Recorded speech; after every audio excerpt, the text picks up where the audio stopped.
പ്രവാചകർ മുഹമ്മദ് റസൂലുള്ളാഹി സ്വല്ലല്ലാഹു അലൈഹി വസല്ലമ തങ്ങളുടെ ജീവിത ശൈലിയിൽ വളരെ പ്രധാനപ്പെട്ട ഒന്നാണ് അസ്സുകൂത്ത്, സൈലന്റ് ആയിരിക്കുക എന്നുള്ളതാണ്.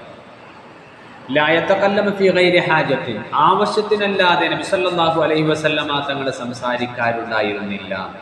അത്യാവശ്യ ഘട്ടങ്ങളിൽ മാത്രമാണ് ഹബീബ് മുഹമ്മദ് റസൂലുള്ളാഹി സ്വല്ലല്ലാഹു അലൈഹി വസല്ലമ തങ്ങൾ സംസാരിക്കാറുണ്ടായിരുന്നത്. അതുകൊണ്ട് തന്നെ നമ്മുടെ ജീവിതത്തിൽ ഇടപെടുന്ന സമയത്ത്, ജനങ്ങളുമായി ഇടപെടുന്ന സമയത്ത്, കൂടിക്കലരുന്നതായ സമയത്ത് നമ്മളുടെ സംസാരങ്ങൾ ചിലപ്പോൾ അധികരിച്ചു പോയേക്കാം. അധികരിച്ചതായ സംസാരം ഒരുപാട് കളവ് പറയലിനും തെറ്റായ കാര്യങ്ങൾ സംസാരിക്കുന്നതിനും ഗീബത്ത് പറയുന്നതിനും തുടങ്ങിയിരിക്കുന്നതായ ദുഷിച്ച പ്രവർത്തനങ്ങളിലേക്കുള്ളതായ ഒരു കാരണമാണ് അധികരിച്ചതായ സംസാരം എന്നുള്ളത്.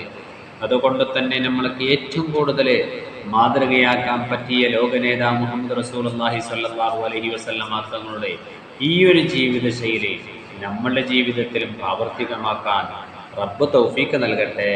ആമീൻ യാ റബ്ബൽ ആലമീൻ.